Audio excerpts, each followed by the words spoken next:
मी अशा घरात प्रवेश करणार नाही. माते हे अधिक सांगितले असते मी गरीब नसते राहिले. नमस्कार मित्रांनो.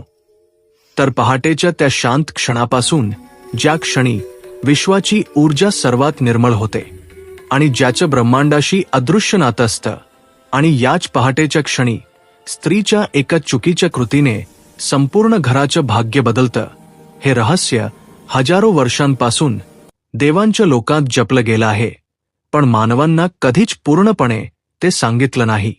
म्हणूनच आज मी तुम्हाला सांगणार आहे ती पवित्र कथा जी स्वर्गातून पृथ्वीवर उतरली आणि ज्यात दडले आहे ते 4 गुप्त नियम ज्यांना स्त्रीने सकाळी उठल्या उठल्या कधीही मोडायचे नाहीत. कारण त्या नियमांच्या उल्लंघनाने दारिद्र्य देवी आपली सावली घरावर टाकते आणि मा लक्ष्मी घर सोडते.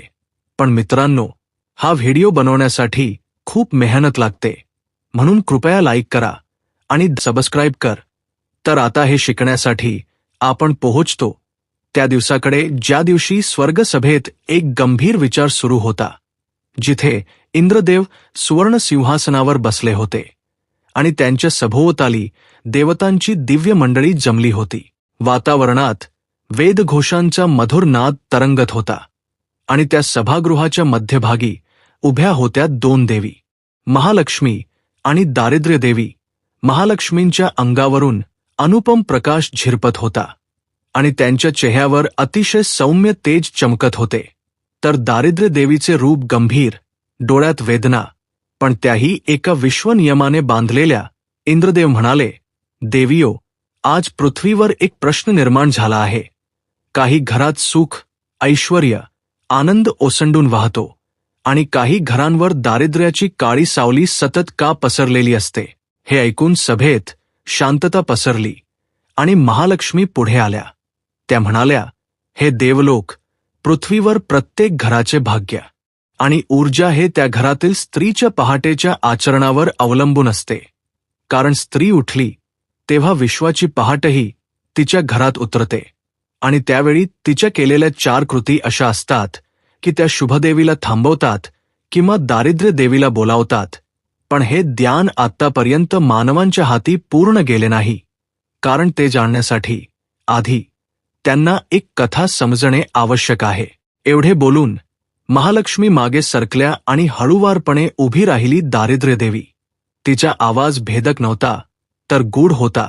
मी कोणाकडेही जावं अशी माझी इच्छा नसते, पण जे घर सकाळीच चुकीच्या कृतींनी मला आमंत्रण देते त्या घरात मला जावंच लागतं. हा माझ्यावर पडलेला विश्वनियम आहे. हे ऐकून गंधर्वही पुटपुटले. आता इंद्रदेव म्हणाले, तर आज आपण मानवांना हे सत्य सांगण्याचा निर्णय घ्यायला हवा. पण महालक्ष्मी म्हणाल्या, नाही इंद्रदेव, आधी त्यांना कथा ऐकू द्या, कारण कथा शिकवते ते कोणतेही सरळ शब्द शिकवू शकत नाही. आणि त्या क्षणी सभा अदृश्य झाली आणि कथा पृथ्वीवर उतरली. एक शांत, हिरवाईने नटलेलं गाव. तिथं राहत होतं एक साधं पण प्रेमळ दाम्पत्य, नामदेव आणि सावित्री. त्यांच्या घरात प्रेम होतं, नात्यात विश्वास होता. पण काही महिन्यांपासून त्यांच्या घरावर जणू अज्ञात अंधार दाटू लागला होता. पैसा येई पण टिकत नसे. शांततेतून कलह निर्माण होई आणि सावित्रीला सतत वाटे की तिच्या हातून काहीतरी चुकीचं होत आहे, पण काय ते तिला कळत नव्हतं. ती देवापुढे दिवसेंदिवस जास्त वेळ घालवत होती. मनात एकच प्रश्न, हे काय घडत आहे. त्या रात्री तिच्या मनात खूप ताण होता आणि ती थकून गाढ झोपली. पण रात्रीच्या मध्यरात्री तिच्या खोलीत अचानक तेज पसरला, जणू सूर्याच्या हळूवार किरणांनी घरात प्रवेश केला. सावित्रीने डोळे उघडले तर तिच्या समोर शुभदेवी उभ्या होत्या. त्यांच्या चेहऱ्यावरून निघणारा प्रकाश खोलीला एक पवित्र रूप देत होता. सावित्री दचकली पण लगेच शांत झाली. शुभदेवी म्हणाल्या, सावित्री, तुझ्या मनाची शुद्धता मला इथं घेऊन आली आहे. तुझ्या घरातील संकटांचे कारण तू नाहीस, पण तू सकाळच्या वेळी काही अशा कृती करतेस ज्यामुळे दारिद्र्य देवीला तुझ्या घरात प्रवेश करायला वाट मिळते. सावित्री घाबरून म्हणाली, देवी, मी काय चूक करते. शुभदेवी म्हणाल्या, आजपासून 3 दिव्य सत्य तुला उलगडत जाईल. ही कथा तुला शिकवेल की सकाळी स्त्रीने कोणत्या कृती कधीच करू नयेत. पण सगळं ज्ञान एकदम सांगितलं तर मानव त्याची किंमत जाणत नाहीत. कथा अनुभवावी लागते. तेव्हाच सावलीतून दारिद्र्य देवी समोर आली. तिचं अस्तित्व सावित्रीला घाबरवणारं होतं, पण आवाज मात्र शांत. मी कुणाचा विनाश करायला येत नाही, पण ज्या कृती मला बोलावतात त्यांना मी बांधलेली आहे. तू शिकलीस तर तुझा संसार वाचेल. आणि अचानक त्या दोन्ही देवता अदृश्य झाल्या. सावित्री जागी झाली तेव्हा पहाट व्हायची वेळ होती. पक्ष्यांचे किलबिलाट सुरू झाले होते. पण तिच्या मनात पहाटेसोबत एक दिव्य प्रश्न जन्माला आला. त्या 4 गोष्टी कोणत्या? ती उठली, पण आज ती प्रत्येक कृती अत्यंत जागरूकतेने पाहत होती. तिच्या पावलांमध्ये चिंतन, मनात देवतांचा प्रकाश. आणि अशा प्रकारे सुरू होतो तो प्रवास ज्ञानाचा, सत्याचा आणि त्या पहिल्या नियमाचा जो देवतांनी मानवांसाठी लपवून ठेवला होता. होय, तर आता सावित्री त्या पहाटे जागी झाली तेव्हा तिच्या मनात एक विचित्र शांतता होती. पण त्या शांततेच्या मुळाशी अस्वस्थता दडलेली होती. कारण तिच्या मनात सतत घुमत होतं ते शुभदेवीचं वाक्य, 4 गोष्टी सकाळी करू नयेत, अन्यथा दारिद्र्य येतं. ती उठली, पण आज तिचं निरीक्षण ती स्वतःच्या कृतींवर करत होती. पहाटेचा प्रकाश हलकेच दाराच्या फटीतून घरात येत होता आणि त्या सोनेरी किरणांमध्ये तिला जणू देवतांची उपस्थिती जाणवत होती. तिने डोळे मिटले आणि मनात विचार केला, देवीने सांगितलेल्या त्या 4 कृतींमध्ये माझ्या रोजच्या सवयींपैकी काय असू शकतं? ती देवघरात गेली, पण आज पूजा करताना तिच्या मनात एकाच प्रश्नाची उकल सुरू होती. पहिली चूक कोणती? आणि तेव्हाच घरभर एक मंद प्रकाश चमकला.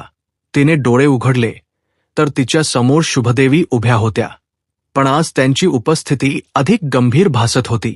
सावित्री नम्रपणे वाकली, देवी, मला त्या पहिल्या नियमाचे सत्य जाणून घ्यायचे आहे. शुभदेवी म्हणाल्या, सावित्री, आज मी तुला पहिला नियम सांगते, पण तो फक्त नियम नाही, तो एक ब्रह्मांडाचा ऊर्जा नियम आहे जो प्राचीन काळापासून सांभाळला गेला आहे. हे लक्षात ठेव. सकाळी उठल्याबरोबर स्त्रीने घरातील वाद विवाद, तक्रार, राग, नकारात्मक बोलणे किंवा कुणाबद्दल तुच्छ शब्द उच्चारू नयेत. सावित्री थोडी आश्चर्यचकित झाली. देवी, ही इतकी गंभीर गोष्ट आहे?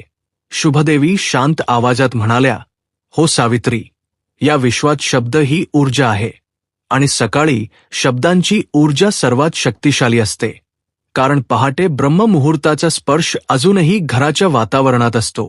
त्यावेळी स्त्रीने उच्चारलेले शब्द थेट घराच्या भाग्यात मिसळतात. म्हणूनच जर स्त्री सकाळी उठल्या उठल्या तक्रार, नकारात्मक बोलणे, राग, दुःख, वाद किंवा कटुता बोलली तर दारिद्र्य देवीला प्रवेश मिळतो. तेव्हा सावलीतून दारिद्र्य देवी शांतपणे पुढे आली. तिचा आवाज मंद पण जाणीव देणारा. मानवांना वाटतं की मी अचानक येते, पण मी अचानक येत नाही. मी तिथेच जाऊ शकते जिथे नकारात्मकता माझ्यासाठी दार उघडते. विशेषतः पहाटेच्या पहिल्या शब्दांनी सावित्री एकटक तिच्याकडे पाहत होती आणि तिच्या मनात एक प्रश्न दाटत होता, देवी, पण स्त्री उठली तर ती कधी कधी थकलेली असते. रात्रीच्या चिंता तिच्या मनात असतात. कधी घरातील दडपण, कधी चिंता. हे नैसर्गिक नाही का? दारिद्र्य देवीने तिच्याकडे पाहिले आणि म्हणाली, नैसर्गिक आहे, पण ऊर्जा हे नैसर्गिक गोष्टींना धरून राहत नाही. ऊर्जा नियम वेगळे असतात. जसं पहाटे तारा सर्वाधिक चमकतात, तसं पहाटे मनातील कंपन सर्वाधिक प्रभावी असतात. स्त्रीच्या शब्दांमधली नकारात्मक कंपने माझी उपस्थिती बोलावतात. मी दोषी नाही, मी त्या नियमाची संरक्षक आहे. शुभदेवी तिच्या शेजारी उभ्या राहिल्या आणि म्हणाल्या, सावित्री, स्त्री ही घराची ऊर्जा माता असते. तिच्या भावनांचे स्पंदन हेच घराचे भाग्य बनते. म्हणूनच सकाळच्या क्षणी तिने नकारात्मक गोष्टी बोलू नयेत. काय ऊन पडलं, काय बिघडलं, कोण चुकीचं, काय त्रास, काय दुःख, काय समस्या, हे सर्व वाक्य दारिद्र्याला बोलावतात. सावित्रीचे मन भारावून गेले. तिने विचारले, देवी, मग स्त्रीने पहाटे उठल्यावर काय बोलावं? शुभदेवी हसल्या आणि म्हणाल्या, सकारात्मकता, जीवनाचं स्वागत करणारे शब्द, घरासाठी मंगल शब्द, पवित्रता, कृतज्ञता, शांतता, प्रेम, आशीर्वाद. जेव्हा स्त्री पहाटे हे उच्चारते तेव्हा मी, शुभदेवी आणि माझ्यासोबत महालक्ष्मी दोघीही त्या घरात प्रवेश करतो. तेव्हा अचानक सभोवताली वातावरण थरथरलं. एक दिव्य प्रकाश पसरला आणि त्या प्रकाशातून महालक्ष्मी स्वतः प्रकट झाल्या. सावित्री घाबरून नम्रतेने खाली वाकली.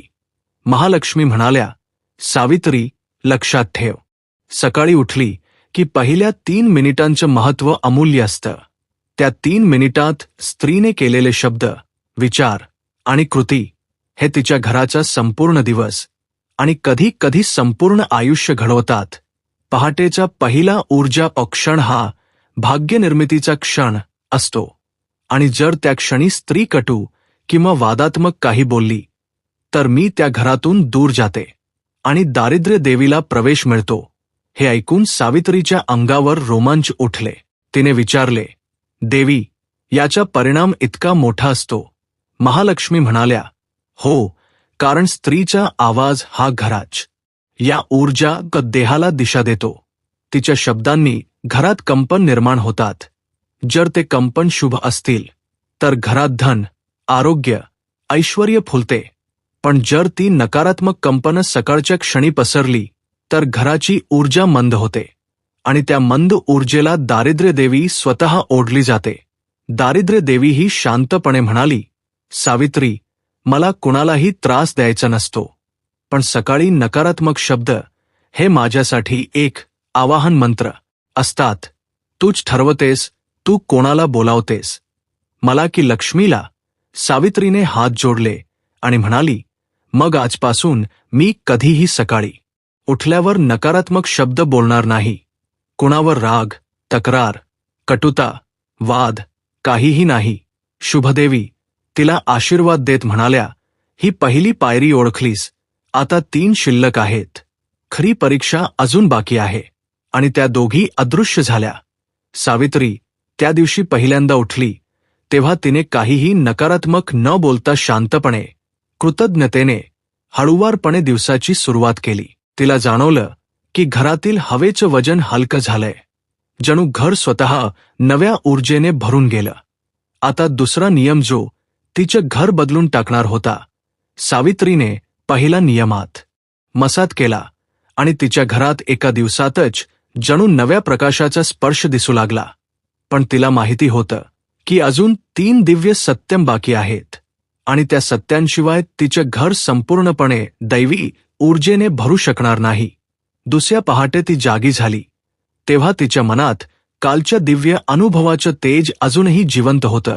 तिने डोळे उघडले. जाणवत होतं की हवा शांत आहे, क्षण पवित्र आहे आणि आज काहीतरी मोठं उलगडणार आहे. ती उठली पण तिच्या मनात एकच उत्सुकता, दुसरा नियम कोणता? ती देवघराकडे गेली, दिवा लावला आणि ध्यानधारणा सुरू केली. तेव्हाच खोलीत एक मंद सुवर्ण प्रकाश पसरत गेला आणि तिच्या समोर महालक्ष्मी प्रकट झाल्या. त्यांचं स्वरूप आज अधिक गंभीर दिसत होतं. त्यांच्या शेजारी शुभदेवी उभ्या होत्या आणि मागे सायंकाळच्या छायेसारखी शांत उभी होती दारिद्र्य देवी. सावित्रीने हात जोडले आणि म्हणाली, देवी, मला दुसरा नियम जाणून घ्यायचा आहे.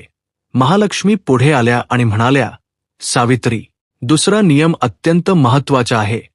सकाळी उठल्या उठल्या स्त्रीने झाडू लावू नये.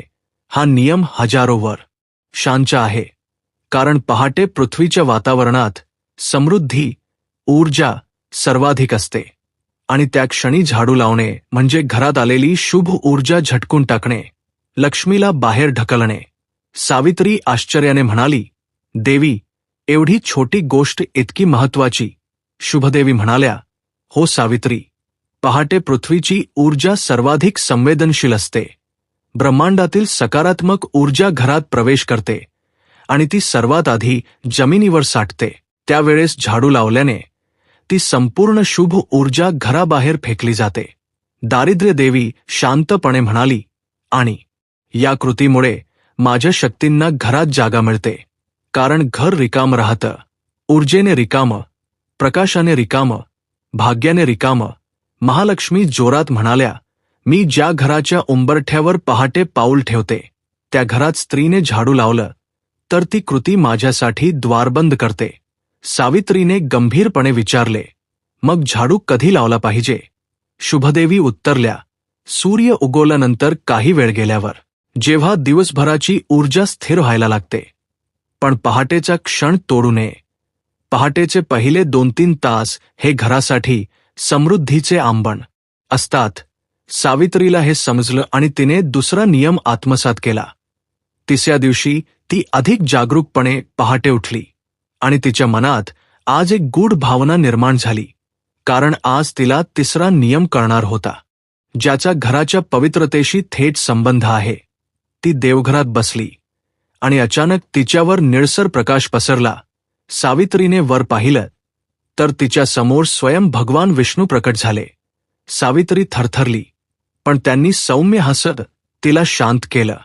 विष्णू म्हणाले, सावित्री, आज मी तुला तिसरा नियम सांगतो. सकाळी उठल्या उठल्या स्त्रीने तिच्या केसांमध्ये हात फिरवून केस विंचरू नयेत किंवा केस गाळू नयेत, कारण केस हे जीवनशक्तीचे तंतू असतात. पहाटे त्यांना हलवणे किंवा गाळणे म्हणजे आपल्या घरातील जीवनशक्ती दुर्बल करणे. सावित्री थक्क झाली. विष्णू पुढे म्हणाले, सकाळच्या पवित्र वेळेत केस गाळणे म्हणजे घरातील समृद्धीचे तंतू तुटण्यासारखे असते. त्यामुळे लक्ष्मीचं पाऊल घरात स्थिर राहत नाही. दारिद्र्य देवीही म्हणाली, अशा वेळी केस गाळणाऱ्या घरात मी सहज प्रवेश करते, कारण त्या स्पंदनात दुर्बलता निर्माण होते. शुभदेवी स्पष्टपणे म्हणाल्या, म्हणूनच तिसरा नियम पाळ. पहाटे केसांना स्पर्श करू नकोस. स्नानानंतरच त्यांना व्यवस्थित विंच. सावित्रीला आता सर्व काही स्पष्ट होत होतं. आणि आता उरला होता शेवटचा आणि सर्वात महत्वाचा नियम. चौथ्या दिवशी पहाटे ती शांतपणे बसली होती आणि तिच्या खोलीत आणखी एकदा प्रकाश पसरला. पण आजचा प्रकाश सोन्यासारखा नव्हता. तो पारदर्शक, सौम्य, दैवी होता. त्या प्रकाशातून महालक्ष्मीच नाही तर संपूर्ण देवसभा प्रकट झाली. इंद्र, ब्रह्मा, विष्णू, शुभदेवी आणि दारिद्र्य देवी. वातावरण गंभीर होतं. सावित्रीने हात जोडले. महालक्ष्मी म्हणाल्या, आज मी तुला चौथा नियम देणार आहे. सकाळी उठल्या उठल्या स्त्रीने पाण्याची उधळण, पाण्याचा अपव्यय किंवा पाण्याशी खेळणे करू नये, कारण पाणी हे समृद्धीचे आरसे असते. पाण्याची अनावश्यक उधळण म्हणजे आपल्या घरातील भाग्य उधळणे असते. विष्णू म्हणाले, पहाटे पाण्याचा व्यर्थ वापर केल्याने घरातील ऊर्जेचे संतुलन तुटते.